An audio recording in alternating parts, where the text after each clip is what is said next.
السلام عليكم ورحمة الله وبركاته بقناة روائع الوصفات. أهلا وسهلا فيكم. اللهم صل وسلم وبارك على سيدنا محمد وآله وصحبه أجمعين. اليوم إن شاء الله رح نعمل كريم كراميل الجاهز بأبسط طريقة، إن شاء الله رح تعجبكم كتير. لأول مرة بشوف قناتي يا ريت يدعمني وفعل زر الجرس ويعمل لايك عشان يوصل لأكبر عدد من الناس. خلينا نبلش بالطريقة ونشوف كيف بدنا نعمل. أول إشي بجيب باكيت الكريم كراميل وبحطه بالطنجرة وبحط عليه كوبين من الحليب.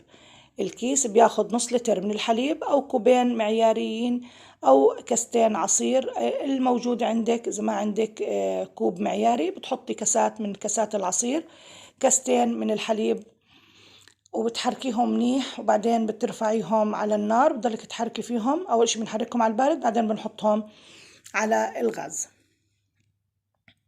اللهم صل وسلم وبارك على سيدنا محمد. اللهم صل وسلم وبارك على سيدنا محمد. اللهم صل وسلم وبارك على سيدنا محمد. اللهم صل وسلم وبارك على سيدنا محمد. اللهم صل وسلم وبارك على سيدنا محمد. بدنا نحطه على النار ونحط في الصحون السكر المكرمل. طبعا بتحبي تحطيه ببولة واحدة، ممكن يعني بصحن واحد، ممكن تحطيه ب4 صحون، اللي بتحبي يعني كيف بدك تقدميه بتحطيه. وبنحرك بالخليط لحديت ما يغلي معنا، ما يجمد، مش رح يجمد، يعني الكريم كراميل ما بيجمد على النار، بكون بس يعني بس يغلي بتاخديه وبتحطيه في الصحون اللي محطوط فيها الكراميل.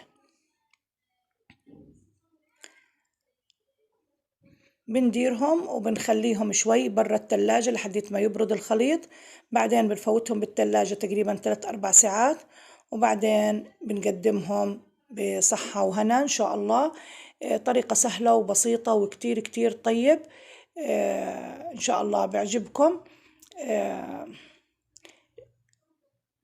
وهيك وصفتنا خلصت. وصفة سهلة زي ما شفتوا، ما بدها إشي.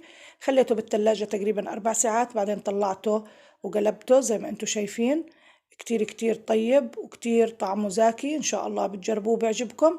وهيك خلصنا، وإن شاء الله وصفتي لهذا اليوم بتكون خفيفة عليكم وبتجربوها وبتحكوا لي بالتعليقات كيف طلع معاكم الكريم كراميل، ويعطيكم ألف عافية.